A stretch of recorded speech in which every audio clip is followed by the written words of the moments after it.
Bonjour à tous les auditeurs de la radio Trois Anges. Gloire à Dieu pour ce sabbat. Gloire à Dieu pour tout ce qu'il fait pour nous.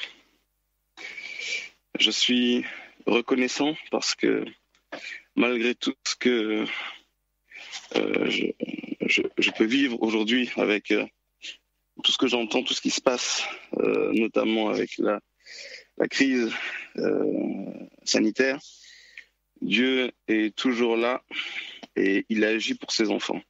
J'en suis témoin. Aujourd'hui, je souhaiterais partager avec vous quelques enseignements bibliques. Et ce matin, nous allons nous interroger sur les différences qui existent entre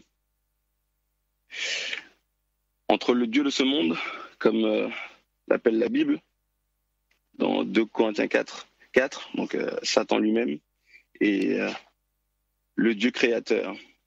Entre les personnes qui suivent le monde et ceux qui décident de suivre Jésus-Christ.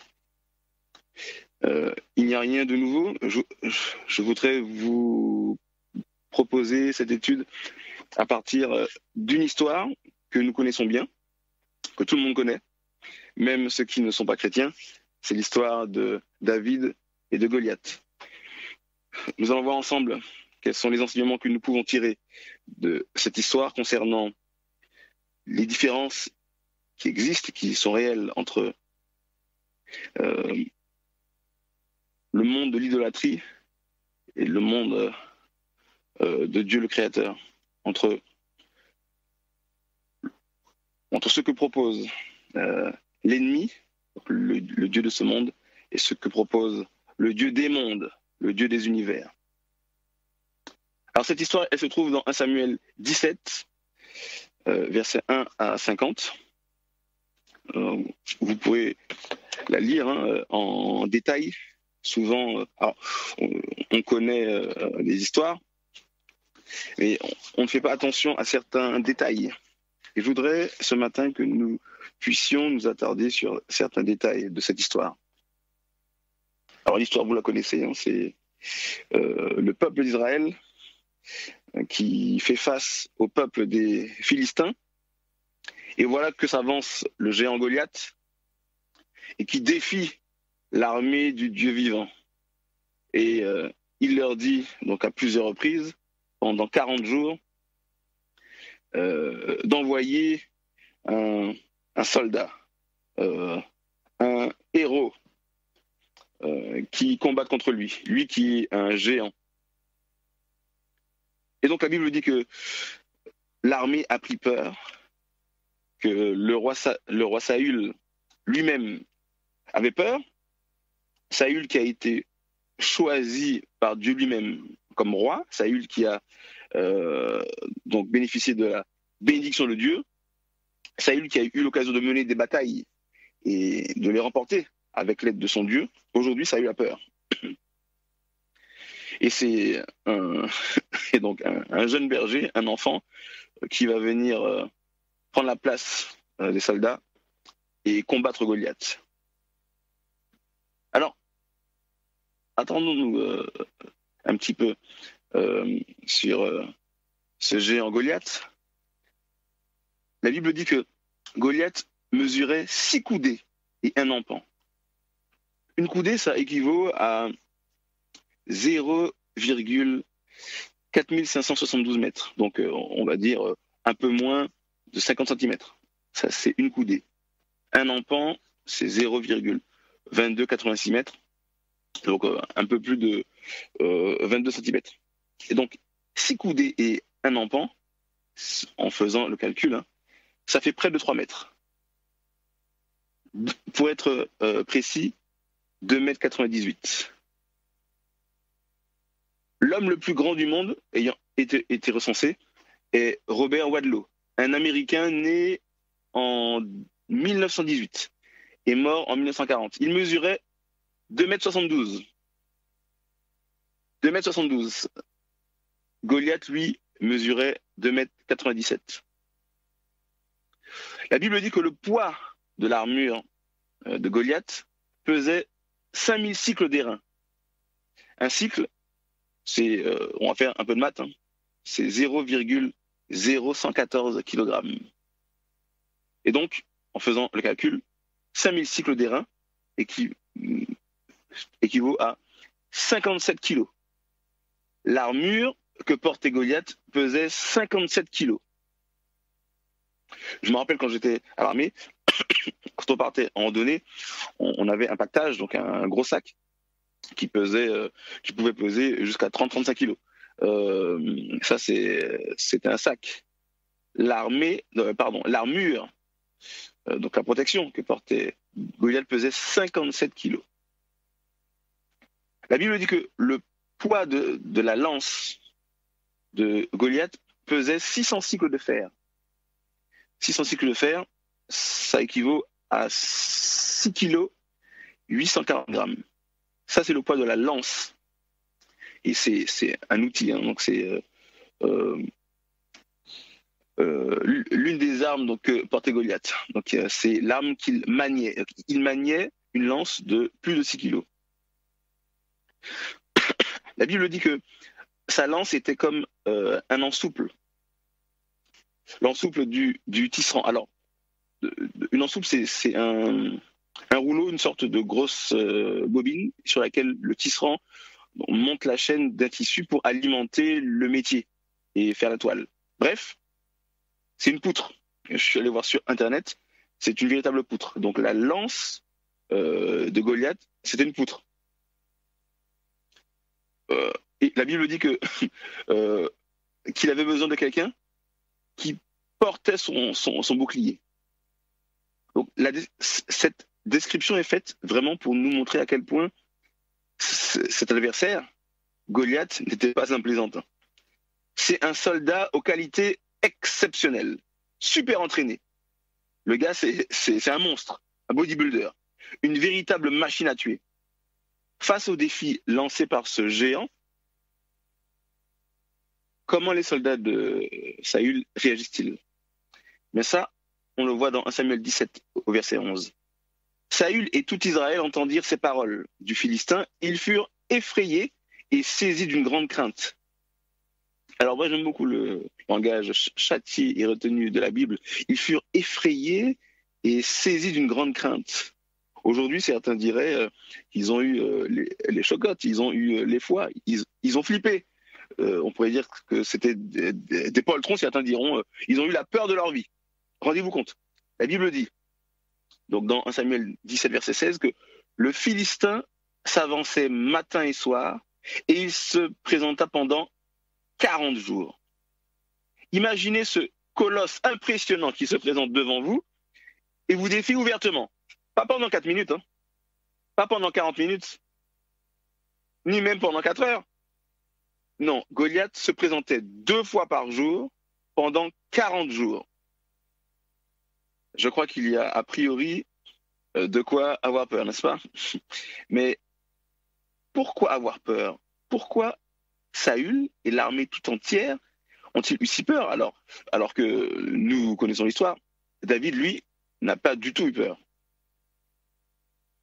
Le peuple de Dieu qui a à sa tête le premier roi de son histoire, qui a été désigné par Dieu lui-même, se met à trembler face à un seul homme. Pourquoi? Nous allons voir que ce n'est pas la taille de Goliath le problème. Le problème, en réalité, c'est que le peuple de Dieu ressemble trop aux Philistins. Où étaient les Israélites? 1 Samuel 17, verset 3, je vais lire 1 Samuel 17, verset 3. Les Philistins étaient vers la montagne d'un côté et Israël était vers la montagne de l'autre côté. Et le verset dit que la vallée les séparait. Alors, chers auditeurs, imaginez-vous la scène. L'ennemi, les Philistins, sont sur le haut de la montagne. À gauche, imaginez-vous le tableau. La montagne est sur votre gauche et les Philistins sont sur le haut de la montagne. Il faut descendre pour être là où le sol est plat.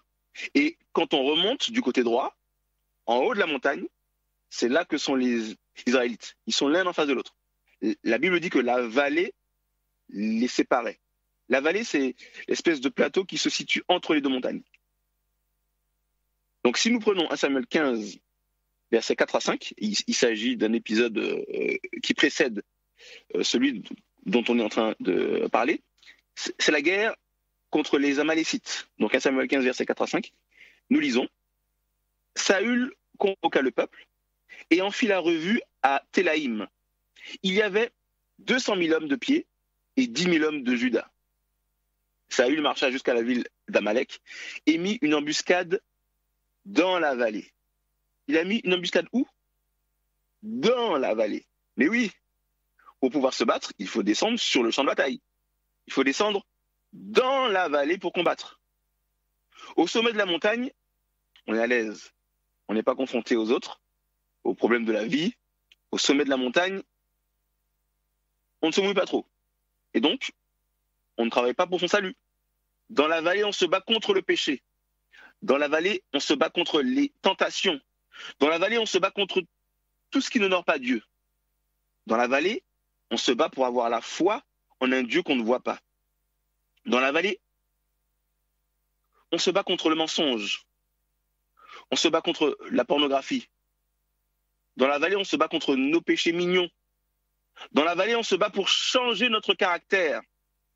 Dans la vallée, on se bat pour abandonner un penchant.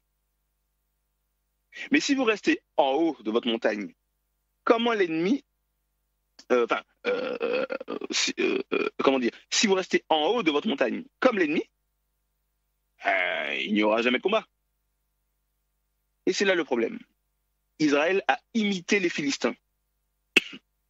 Le peuple de Dieu est resté sur la montagne, éloigné du combat. Or, les batailles se mènent dans la vallée, qu'elles soient physiques ou spirituelles. Les batailles se mènent dans la vallée, c'est-à-dire sur le champ de bataille, là où ça se passe. Le peuple de Dieu a utilisé les mêmes armes et les mêmes stratégies que les étrangers qui ne connaissent pas Dieu. Chers auditeurs, la Bible nous dit dans 1 Jean 2, versets 15 à 17, « N'aimez point le monde, ni les choses qui sont dans le monde. Si quelqu'un aime le monde, l'amour du Père n'est point en lui. Car tout ce qui est dans le monde, la convoitise de la chair, la convoitise des yeux et l'orgueil de la vie, ne vient point du Père, mais vient du monde. Et le monde passe, et sa convoitise aussi. Mais celui qui fait la volonté de Dieu demeure éternellement. » On ne peut pas contempler Dieu et le monde en même temps. Posons-nous la question, qui voulons-nous servir? Chers auditeurs, la vie est une bataille. La vie du chrétien l'est encore plus, car l'ennemi de nos âmes veut notre perte. Il veut notre mort spirituelle.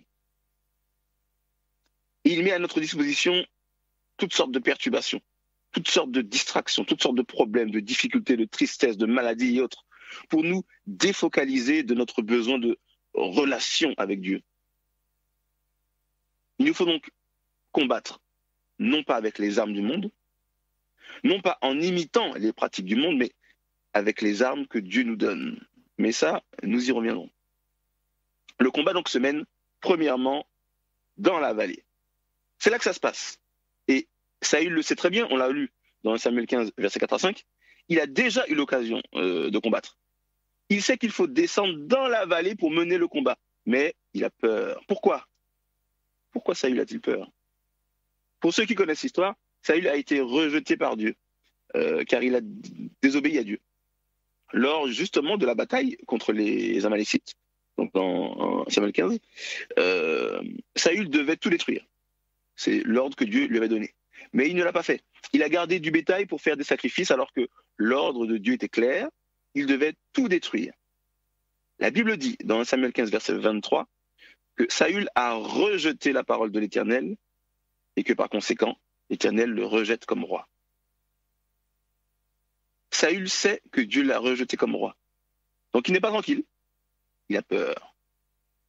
Ce n'est pas la taille de Goliath le problème, mais le peuple de Dieu ressemble trop aux Philistins. comment le peuple de Dieu ressemble-t-il aux Philistins? Nous avons vu que le peuple décide de rester sur la montagne, comme les Philistins, au lieu de descendre dans la vallée. Une autre similitude, Saül a été rejeté par Dieu, on vient de le voir, tout comme Goliath. Goliath, lui, qui est rejeté par Dieu en tant qu'ennemi de son peuple. Examinons maintenant une autre similitude, les armes utilisées par Goliath. Ça, on peut le voir dans 1 Samuel 17, versets 6 à 7. Et je lis, il avait aux jambes une armure d'airain et un javelot d'airain entre les épaules. Le bois de sa lance était comme une ensouple de tisserand, et la lance pesait 600 cycles de fer. Donc, on a vu tout à l'heure, c'est près de 7 kilos. Celui qui portait son bouclier marchait devant lui. Voilà les armes de Goliath. Maintenant, voici les armes utilisées par Saül, dans Samuel 17, versets 38 et 39. Et là, je lis, Saül fit mettre ses vêtements à David. Il plaça sur sa tête un casque d'airain et le revêtit d'une cuirasse. David ceignit l'épée de Saül par-dessus ses habits. Cher ami auditeur, vois-tu là une différence entre le comportement des Philistins et celui du peuple de Dieu? Il n'y en a pas. Voilà pourquoi à ce stade de l'histoire, le peuple d'Israël est au même niveau que les Philistins. Pire, ils ont peur et sont en passe d'essuyer une défaite cuisante, puisque c'est Goliath qui les défie et que personne n'ose relever ce défi. On peut dire que les Philistins représentent le monde. Le monde et ses attraits. On peut dire que le peuple israélite, lui, représente les chrétiens. Il faut donc oser être différent du monde. Il faut oser être différent de l'ennemi. De même, l'Église ne peut pas avoir la victoire si elle reproduit ce que fait le monde. Autre similitude qui montre que le peuple de Dieu ressemble trop aux Philistins. Faire une offre, une proposition alléchante. Voici l'offre de Goliath. Goliath fait une offre au peuple. Et donc, 1 Samuel 17, versets 8 et 9, je lis, le Philistin s'arrêta et s'adressant aux troupes d'Israël rangées en bataille, il leur cria, pourquoi sortez-vous pour ranger en bataille? Pour venger en bataille. Ne suis-je pas le Philistin? Et n'êtes-vous pas des esclaves de Saül? Choisissez un homme qui descende contre moi, s'il peut me battre et qu'il me tue, nous vous serons assujettis. Mais si je l'emporte sur lui et que je le tue, vous nous serez assujettis et vous nous servirez. Ça, c'est précisément ce que le diable veut faire. Il veut nous mettre le grappin dessus. Il veut nous assujettir. Il veut que nous le servions. Il veut que nous servions sa cause. Tout ce que le diable pourra faire pour nous rendre malheureux, il le fera. En étant malheureux, nous servons sa cause, puisque nous sommes découragés, puisque nous ne cherchons plus la présence de Dieu. En nous rendant malheureux, il atteint Dieu, puisque nous sommes la prunelle de ses yeux. Et enfin, le diable veut notre adoration. Il ne s'est pas gêné pour dire à Jésus lui-même, dans Matthieu 4, verset 9, « Si tu te prosternes et m'adores, je te donnerai tous ces royaumes. » Voilà maintenant l'offre de Saül, au verset 25. Donc l'offre pour inciter ces hommes à combattre. Je lis, chacun disait, avez-vous vu s'avancer cet homme? C'est pour jeter à Israël un défi qu'il s'est avancé, en parlant de Goliath, bien sûr. Si quelqu'un le tue, le roi le comblera de richesses. Il lui donnera sa fille et il affranchira la maison de son père en Israël. Richesse. Sa fille et il l'affranchira. Voilà ce que le diable propose, les biens matériels, les biens charnels, la liberté, la pseudo-liberté, l'apparence de la liberté. C'est comme le fils prodigue qui a voulu s'émanciper, s'affranchir de son père et qui ne savait pas qu'il allait se faire dévorer tout cru par la tournure de la vie sans son père, sans Christ. Une autre similitude. Goliath a méprisé David pour sa jeunesse. Ça, on peut le lire au verset 42. Saül, lui, au verset 33, dit à David qu'il ne peut pas aller se battre, car il est un enfant. Certes un enfant, mais Saül n'a pas pris en compte que David était un serviteur du Dieu très haut, et qu'avec Dieu, nous avons la victoire. Avec Dieu, l'irrationnel devient réalité. Avec Dieu, les montagnes tombent. Avec Dieu, les géants tombent. Avec Dieu, les Goliaths sont terrassés. Nous avons considéré le comportement des Philistins et le comportement de l'armée d'Israël. Nous avons vu à quel point Saül et ses soldats ont imité les attitudes de l'adversaire. Mais à ce stade de l'histoire, nous voyons aussi à quoi cela aboutit, à l'échec. Car l'armée est en échec pour l'instant et n'a pas encore trouvé son héros. Voilà que David fait son entrée. Considérons maintenant l'attitude et les choix de David. Au chapitre 16 du livre de 1 Samuel, au verset 13, la Bible dit,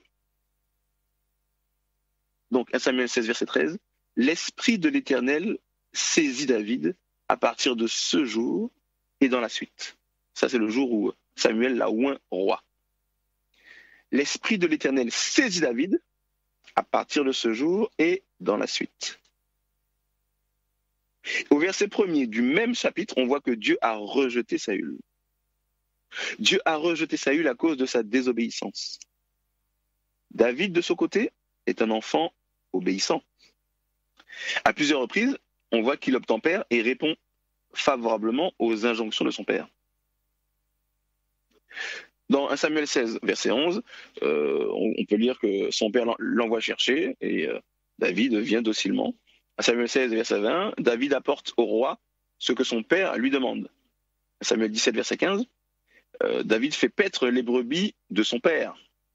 À Samuel 17, verset 18, quand son père lui demande d'aller voir si ses frères se portent bien, là encore, il répond présent. Donc, David arrive, oui, comme il est, tel qu'il est, un simple homme, pas un soldat, un berger. Et c'est comme ça qu'il est allé au combat, comme il était, un berger, pas un soldat. Rappelez-vous, dans Samuel 17, verset 39, il n'a pas revêtu l'armure de Saül. Il aurait pu se sentir flatté de porter l'armure royale. Mais au contraire, il a gardé son identité, car il avait conscience de qui il était et de ce que Dieu avait fait pour lui dans le passé. Dieu lui avait donné la victoire sur les ours et les lions. C'est ce qu'il raconte à Saül, au verset 34 et 35 de 1 Samuel 17. Et donc, David a gardé son identité. Jésus est notre identité en tant que chrétien. Adventiste, c'est notre mission. Annoncer l'évangile selon lequel Jésus-Christ revient très bientôt, mettre un terme à la tristesse. Jésus-Christ revient mettre un terme à la maladie. Il vient mettre un terme aux problèmes, aux souffrances et aux injustices de cette vie. Bref, Jésus vient mettre un terme au péché. Et il vient récompenser tous ceux qui auront accepté de le suivre, tous ceux qui auront accepté de confesser son nom et d'endurer des injustices à cause de son nom. David a gardé son identité. Il était à 100% différent de l'armée d'Israël et à 100% différent des Philistins. Rappelez-vous que l'armée d'Israël est le peuple de Dieu et que les Philistins sont les idolâtres. Ils représentent donc le monde qui ne connaît pas Dieu ou le monde qui refuse Dieu. Et d'après Jacques 4, verset 4, le monde est inimitié contre Dieu. Et celui qui aime le monde se rend ennemi de Dieu. Et donc, David a gardé son identité. Il était à 100% différent de l'armée d'Israël et à 100% différent des Philistins. C'est pourquoi Dieu l'a utilisé. Car il était un serviteur comme Dieu le demande et non pas comme les Philistins, ni comme le peuple d'Israël au service d'un roi rejeté. Vous savez, nous aurons peut-être un jour à être à la fois différents du monde et différents des gens de notre propre famille spirituelle. Voici l'une des leçons que l'histoire de David nous apprend. Garder notre identité de chrétien et mettre Jésus-Christ en avant. Pas une église, pas les humains, mais Jésus-Christ. Nous continuons à essayer de tirer quelques enseignements de l'histoire de David et Goliath. Vient le moment où David arrive face à Goliath. Et là, nous sommes dans 1 Samuel 17, verset 40. Il prit en main son bâton, choisit dans le torrent 5 pierres polies, et les mit dans sa gibecière de berger et dans sa poche. Puis, sa fronde à la main, il avança contre le Philistin. Voilà David qui s'avance avec son bâton de berger. Jusque-là, tout va bien. Il a sa fronde en main, son outil usuel pour faire fuir les animaux quand il défend ses brebis. Mais pourquoi 5 pierres? La Bible dit dans 1 Samuel 17, verset 40, que David choisit dans le torrent 5 pierres polies. Pourquoi 5 pierres? Certaines personnes disent que Goliath avait 4 frères, et donc que c'était une pierre par personne de sa famille.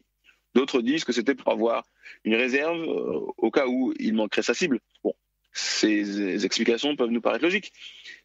La numérologie biblique a toujours un sens.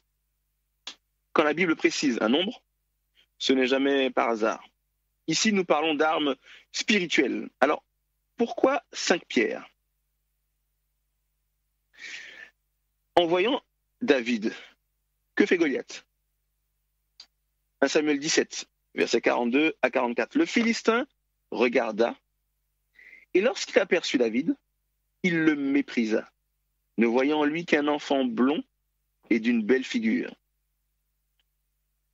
Le Philistin dit à David, « Suis-je un chien pour que tu viennes à moi avec des bâtons ?»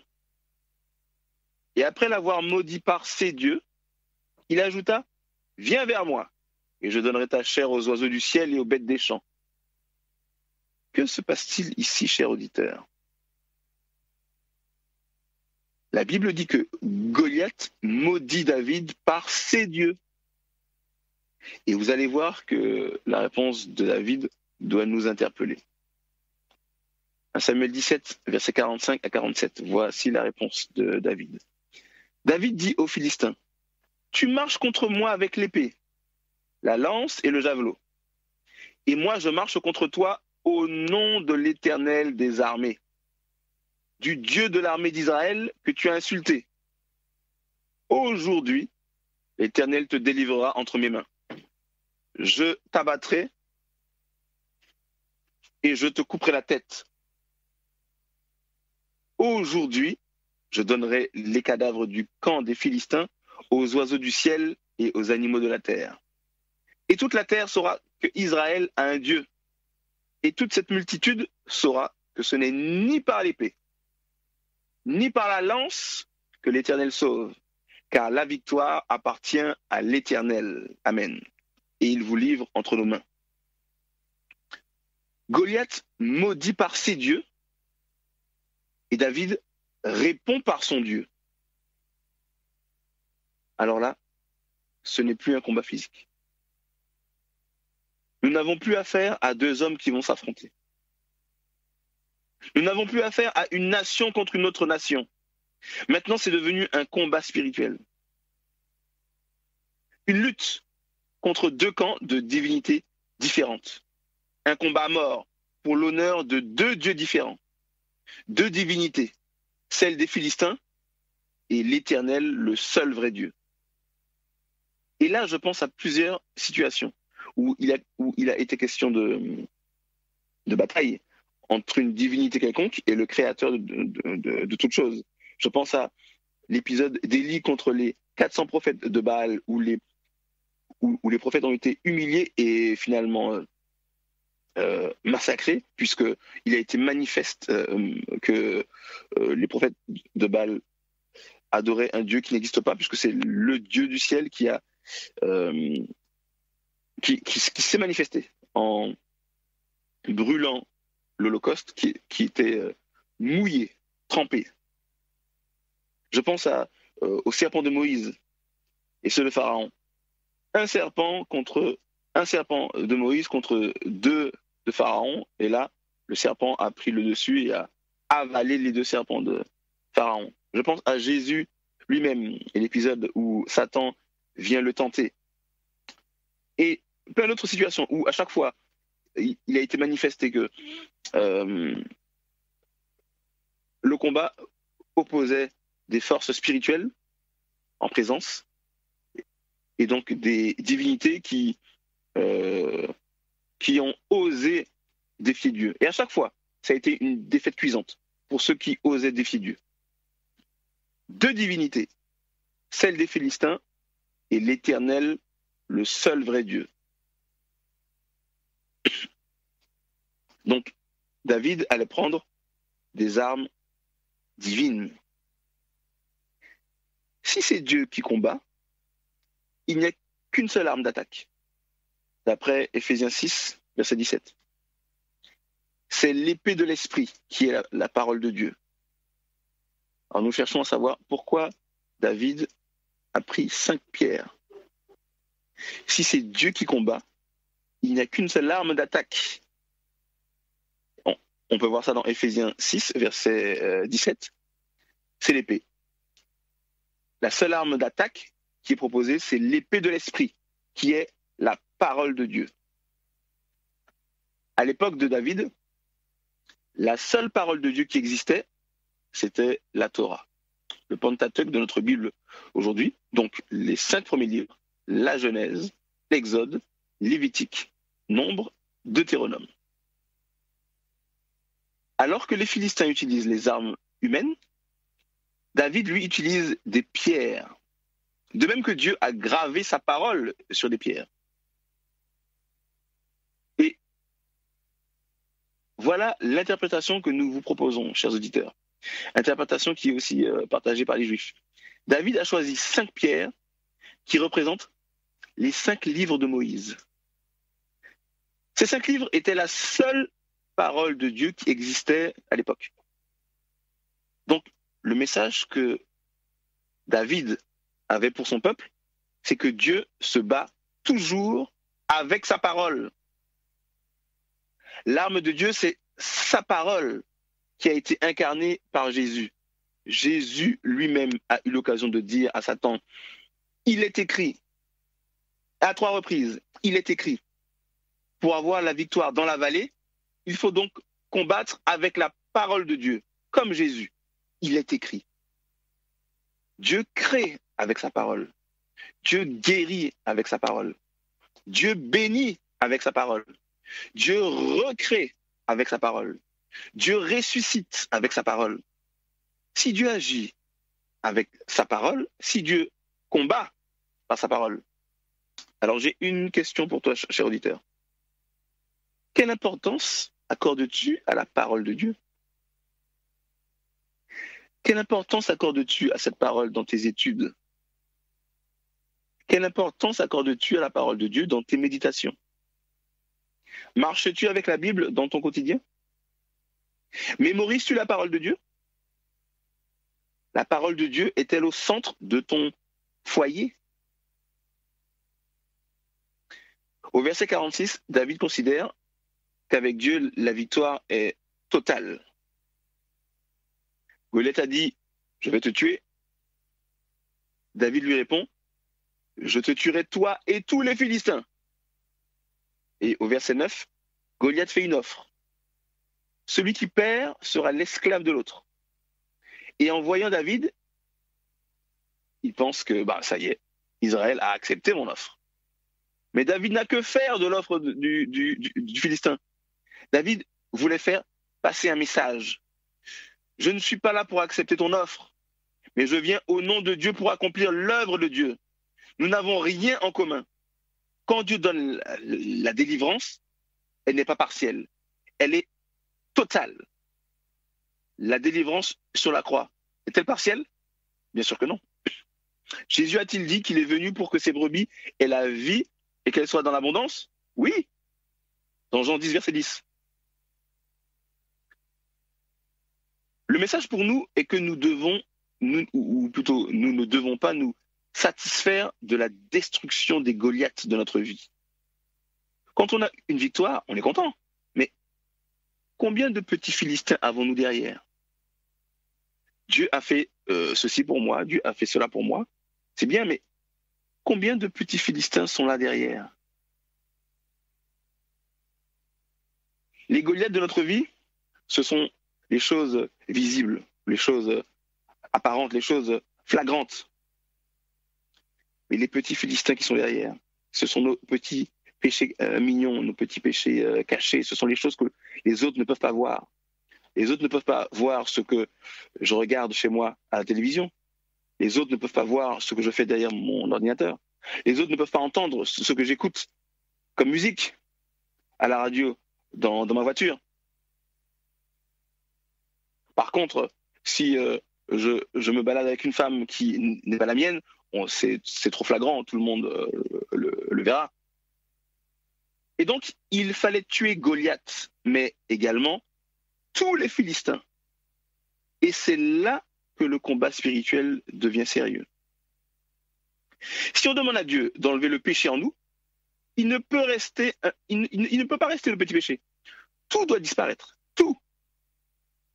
Donc n'acceptons pas l'offre de Satan, qui est l'offre de Goliath. Tuer Goliath et garder les petits Philistins en vie. Pour qu'ils nous servent. C'était ça l'offre de Goliath. Celui qui me tue, les autres seront ses serviteurs. Goliath, c'est la partie visible. Les petits Philistins, c'est ceux qui ne se voient pas. Satan veut qu'on le serve. Il veut être notre Dieu. On gagne une bataille et les petits Philistins nous servent. Dieu veut nous donner une délivrance totale.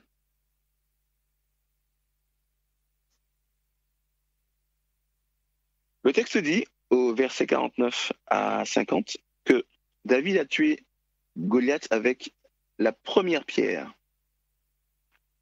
Verset 49 et 50, je vais lire.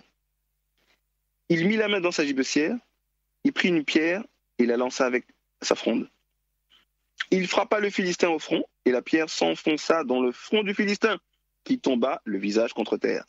Ainsi, avec une fronde et une pierre, David fut plus fort que le Philistin. Il le terrassa et lui ôta la vie, sans avoir d'épée à la main.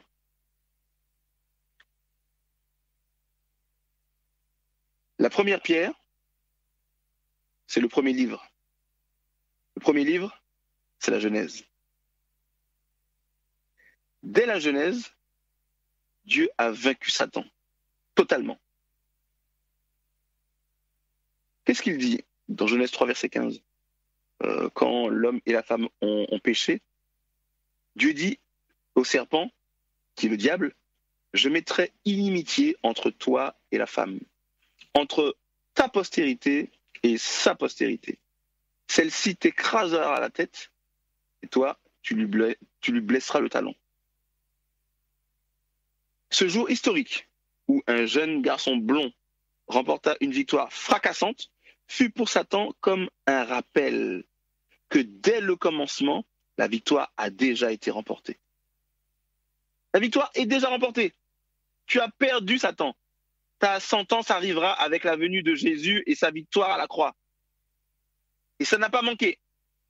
La Bible dit dans Colossiens 2, verset 15, que le jour où Jésus est mort sur la croix, il a dépouillé les dominations et les autorités et les a livrées publiquement en spectacle, en triomphant d'elles par la croix. Dans le combat spirituel, Dieu a déjà remporté la victoire. Et quand on est dans le camp de Dieu, on ne peut que remporter la victoire. C'est la seule issue possible, cher auditeur. C'est la seule issue possible, la victoire. Il nous faut avoir totalement confiance et une persévérance totale. Jésus est en moi. Il a remporté la victoire. Amen. Avec l'esprit de Jésus en moi, je ne peux pas succomber à la tentation. La victoire m'est acquise. Dieu te dit je serai toujours là avec mon peuple, lui accordant la victoire si mon peuple s'humilie, prie et me cherche. Alors là, euh, j'entends bien certaines personnes dire que oui, tout ça, c'est bien joli, ce sont de belles paroles, mais moi, j'ai prié pour demander à Dieu la guérison. J'ai prié pour demander à Dieu que ma mère ne meure pas. J'ai prié pour demander à Dieu que mon ami ne succombe pas à cause du coronavirus. Eh bien,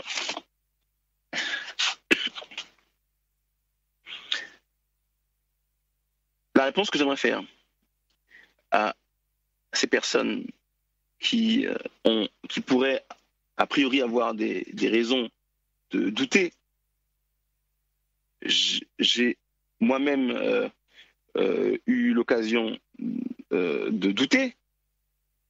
Je suis moi-même entouré de personnes qui ne voient pas leur prière exaucée et qui se découragent. La réponse que je fais à ces personnes, c'est que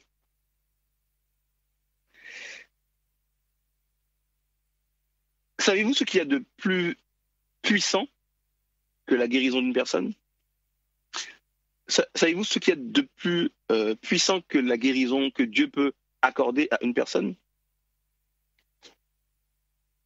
Je me rappelle de ce cousin que j'ai eu, avec qui j'ai grandi jusqu'à mon adolescence, qui est parti trop tôt, hélas, pour nous tous. Il est parti à l'âge de 42 ans, si ma mémoire est bonne. C'est un cousin de qui j'étais proche, que j'aimais beaucoup, qui était très proche des jeunes de notre église. Et ce cousin donc est mort d'un cancer de la prostate. Il a laissé derrière lui sa femme et ses 3 enfants qui avaient tous les 3 moins de 15 ans. Ça m'a fait beaucoup de mal. À l'époque, j'ai été très affecté en me disant mais c'est toujours les meilleurs qui partent, en me disant mais pourquoi Seigneur, pourquoi? Et avec le temps, en étudiant et en vivant moi-même certaines expériences, j'ai compris que il est possible que certaines personnes, conformément à leur demande, notamment, soient enlevées pour être sauvées, pour ne pas succomber. Dieu, dans son amour, fait en sorte que ceux qui ne pourront pas supporter les temps de détresse qui arrivent, qui, pendant ces temps de détresse, pourraient peut-être abandonner, défaillir, alors qu'ils ont choisi de servir Dieu, Dieu peut permettre qu'ils partent avant, qu'ils partent pendant qu'ils sont à lui, pendant qu'ils sont sauvés. J'ai eu plusieurs témoignages dans ce sens. Et j'ai appris à faire confiance à la fidélité de Dieu, mais surtout à son infinie sagesse. Parce que Dieu voit l'avenir. Nous sommes trop limités pour comprendre ce qui nous arrive. Ce n'est qu'après certains événements que j'ai compris pourquoi certains malheurs m'étaient arrivés. En réalité, ces malheurs apparents étaient des bénédictions et des protections pour m'éviter d'autres malheurs, d'autres vrais malheurs. Je n'ai pas le temps pour vous en parler, mais ce que je voudrais dire à toutes ces personnes, à tous ces proches que j'ai, qui sont déçus, qui sont découragés, parce que, a priori, Dieu n'a pas répondu à une de leurs demandes, mes amis, ce qu'il y a de plus important, de plus puissant que la guérison que Dieu peut apporter à une personne, c'est sa sagesse. Parce que Dieu voit au-delà de ce que nous pouvons imaginer. Dieu voit au-delà de notre vision limitée. Et Dieu sait ce qui est meilleur pour nous. Dieu sait ce qui est bon pour nous. Et dans sa pédagogie, il fait en sorte que l'épreuve soit sur notre chemin pour que nous puissions nous améliorer, pour que nous puissions devenir meilleurs, pour que nous puissions progresser, pour que notre caractère change. Et tout ce que nous vivons, et c'est Romains 8 qui le dit, tout ce que nous vivons soit bien. soit mal,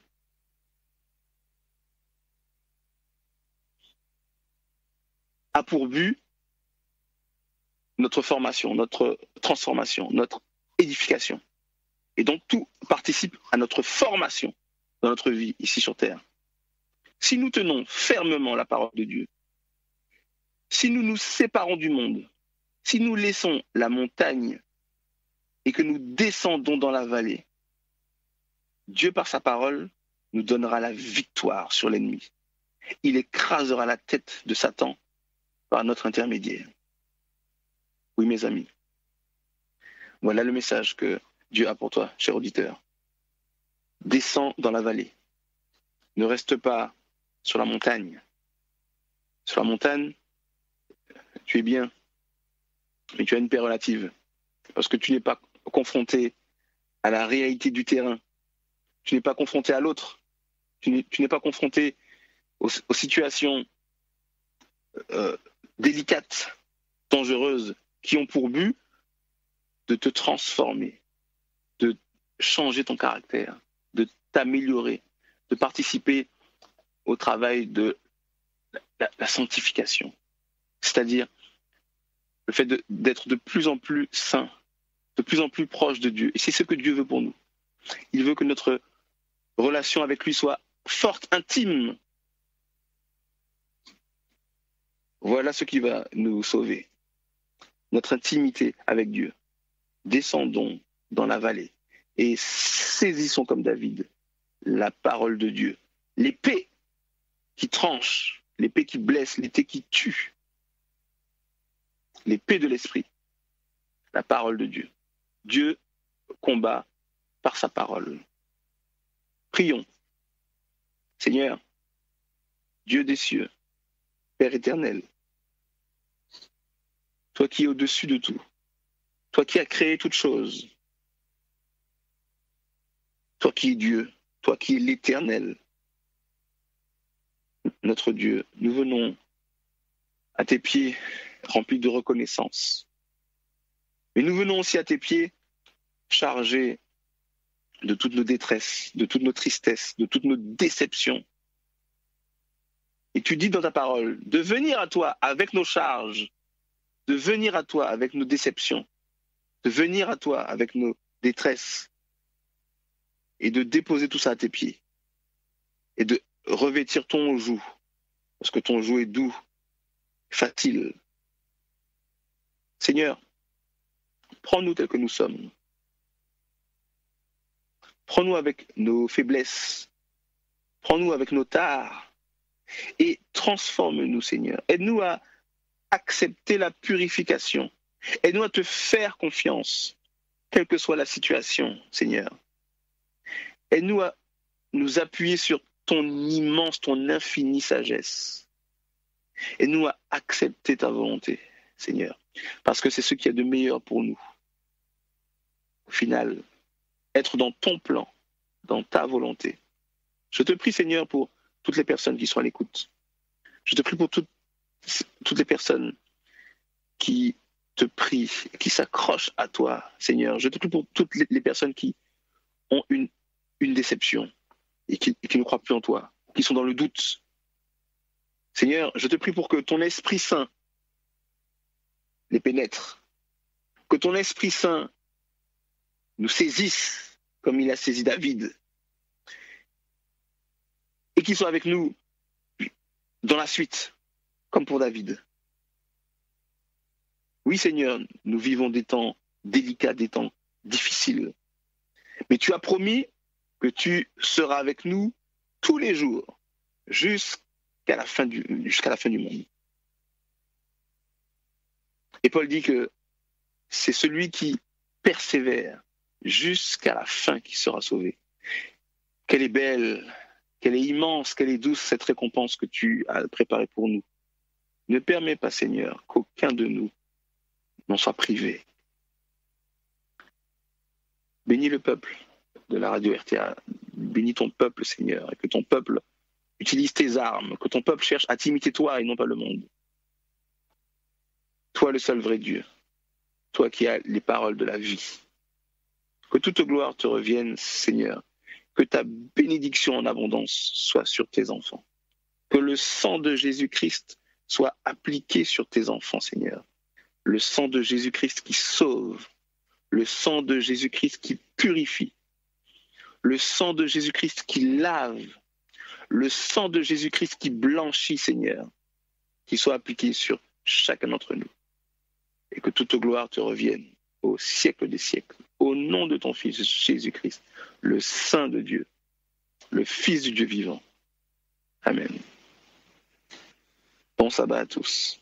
Que Dieu vous bénisse.